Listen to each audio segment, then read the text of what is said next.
Module 2, Stockholders' Rights.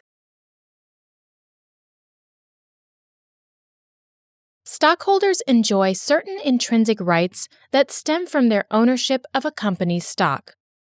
The nature and scope of these rights are defined by documents such as the Articles of Incorporation, bylaws, and provisions of the stock certificate. Together, these documents form a contract between the company and the stockholder. The nature and scope of a shareholder's rights are also defined by applicable law.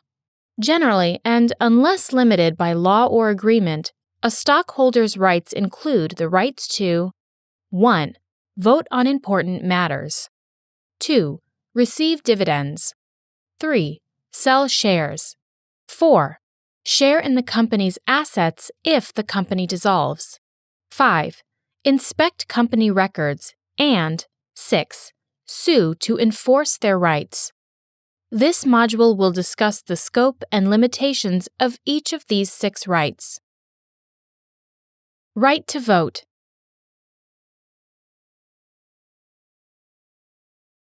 Stockholders do not have the right to manage a company's day-to-day affairs. However, stockholders do have the right to vote on important company matters.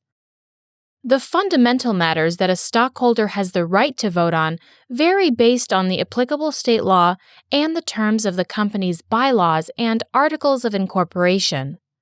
Some common important matters that stockholders have the right to vote on include mergers, amendments to the company's articles of incorporation, and election of company directors.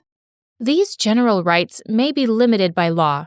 For example, under the laws of some states, stockholders can only vote to amend a company's articles of incorporation if the proposed amendment would impact the number of shares that a company is allowed to issue.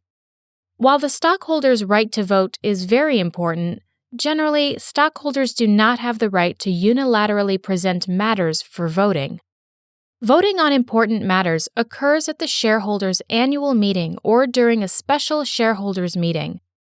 Before a meeting is held, the company must provide the shareholders with notice. Most states require that the notice be given no less than 10 days before the meeting and no more than 60 days before the meeting. The required contents of the notice are defined by state law and the company's agreement with the stockholders. However, at a minimum, the notice must include information such as date, time, and place of the meeting. Also, if the company has called a special shareholders meeting, the company may be required by law to provide additional information. For example, some states require special meeting notice to include a description of the purpose of the meeting. Additionally, if an amendment to the Articles of Incorporation is being proposed, state law may require that the notice contain 1.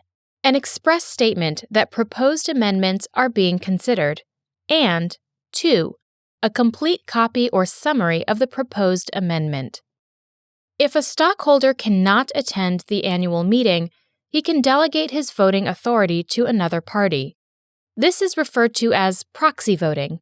For public companies, the proxy voting process is governed by federal law and is regulated by the Securities and Exchange Commission. If a stockholder wants to vote by proxy, she may need to complete a proxy card. The proxy card will designate a third party to attend the meeting and to vote on the stockholder's behalf. This third party is selected by the company and is usually an officer of the company. Under SEC regulations, the proxy card must include the following. 1. It must clearly identify each matter to be voted on. 2. It must state whether the matter being raised is conditional on anything, such as the approval of other matters, and 3. It must state whether the matter was proposed by the company or the stockholders. A stockholder's right to vote can be limited or abolished by agreement or law. For example, it is not uncommon for a company to limit or abolish the right to vote for preferred stockholders. Issuing non-voting stock does not violate any rule of the common law or public policy, and a company is free to vest the right to vote solely in the hands of the common stockholders. Similarly, the company is free to vest voting rights solely in the hands of the preferred stockholders. A company may also choose to limit the preferred stockholders' right to vote to the occurrence of certain events, such as the company's failure to pay dividends. Right to receive dividends. Economic gain is the primary motivation for the stockholder's investment in a company. As such, economic rights are a fundamental right of the stockholder. The right to receive dividends is an example of a common economic right. The stockholder's right to receive dividends can also be limited by law or the company's articles of incorporation. Dividends are not issued automatically. By law, a stockholder can only receive dividends that are declared by the company's board of directors. State law determines how dividends are paid. For example, under Delaware law, dividends may be paid out of the company's surplus funds. The amount of a company's surplus funds is calculated by determining the amount of the company's net assets above the amount designated as capital by the company's directors. Net assets means the extent to which the company's assets exceed its total liabilities.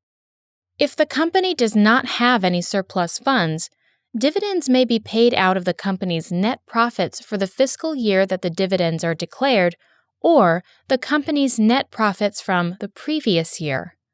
Preferred stockholders may be entitled to receive priority over common stockholders in the allocation of dividends. This often means that the company must pay dividends to preferred stockholders before paying dividends to the other classes of shares. Right to sell shares. The right to sell shares is another type of economic right enjoyed by stockholders. Shares of stock are a type of personal property, and stockholders generally have the right to sell or transfer this property at will. While by default, a stockholder can sell or give his shares to whomever he pleases, this right can be limited by law or agreement. For example, federal securities law prohibits engaging in criminal activity, such as insider trading, while buying or selling securities. A stockholder has engaged in insider trading when he has used non-public information, such as information about a merger or negative news, to avoid losses or gain profits when trading securities. In addition to legal constraints on the right to sell shares, a stockholder's right to sell or transfer may be limited by agreement. For example, if the stockholder is a participant in his company's employee stock purchase plan, his stock is to be designated as restricted. Restricted stock cannot be sold on the open market by the stockholder until the stock has been held for a vesting period, usually 6 months or a year.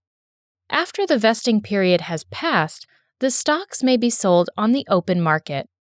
For example, imagine that Susan owns stock in Foods Company. Susan's friend Arnold works for a law firm that is representing Foods Company, who is defending against allegations that its food is the source of a salmonella outbreak. Before the negative news becomes public, Arnold discloses confidential information related to the allegations to Susan. Susan then sells all of her shares of Foods Company. Susan's sale of her shares is unlawful because she used confidential, non-public information to avoid a loss. In fact, it may be a federal crime called insider trading. Conversely, if Susan had sold her shares merely because she was unhappy with the growth of the company's stock or wanted to sell her holdings and use the proceeds to purchase stock in a different company, she can do so, provided that her shares were not restricted.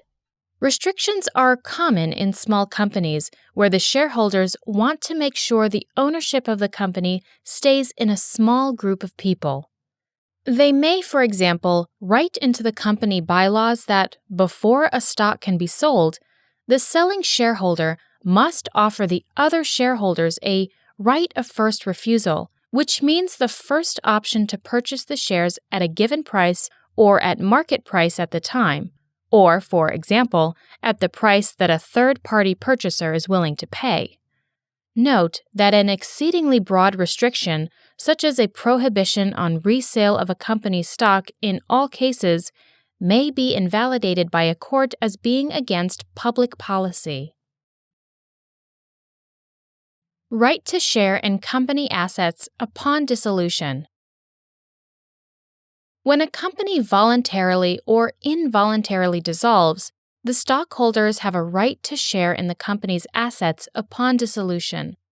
Voluntary dissolution of the company is a matter that requires a vote by the stockholders. State law determines how many votes are required for dissolution. For example, some states require that a majority of the stockholders vote in favor of the dissolution. The reasons why a company may dissolve voluntarily vary. Some common reasons for voluntary dissolution include 1. The business no longer serves its purpose. 2. The business is no longer profitable. Or 3. The directors of the company can no longer agree on matters related to the company. After the dissolution has been approved, the company can begin paying off any outstanding debts, liquidating company assets, and distributing assets to stockholders. A company usually dissolves involuntarily because it is insolvent, which means that it cannot pay its debts. The dissolution is often preceded or accompanied by the company filing for bankruptcy. Creditors must be paid before the stockholders can receive any distributions. Therefore, in involuntary dissolution cases, it is not likely that the stockholders will receive distributions, as bankrupt companies do not usually have assets beyond what they owe to creditors. Right to inspect company records. Stockholders have a qualified right to inspect non-public company information. This right is important because access to non-public information can help stockholders make informed decisions that are necessary to protect their economic interests. Under Delaware law, a stockholder may request documents such as the corporation's stock ledger, list of stockholders, and other books and records. However, the shareholder can only exercise his right to information for a proper purpose, which is defined as a purpose reasonably related to such person's interest as a stockholder. Some examples of a proper purpose for a request to inspect company records include efforts to 1. Ascertain the financial condition of the corporation. 2. Learn the propriety of dividend distribution. 3. Calculate the value of stock. 4. Investigate management's conduct. And 5. Obtain information in aid of legitimate litigation. Examples of improper purpose include 1. To discover business secrets to aid a competitor of the corporation. 2. To secure prospects for personal business. 3. To find technical defects in corporate transactions to institute strike suits. And 4. To locate information to pursue one's own social or political goals. Demands for the inspection of books and records are very common. However, simply stating a proper purpose for inspection is insufficient. The stockholder has the burden of stating specific facts and circumstances that demonstrate the stockholder's proper purpose. Simply stating that the stockholder wants to review company documents is insufficient, but inspection necessary to determine the value of stock may be enough. However, it is important to note that when the purpose of the inspection is to investigate mismanagement or wrongdoing, some evidence may be required to support the right to inspect. If a company denies a request for document review based on improper purpose, the stockholder can sue the company to compel production of the documents. The court will only compel disclosure of the documents if the stockholder can show that his request is being made for a proper purpose. Litigation rights.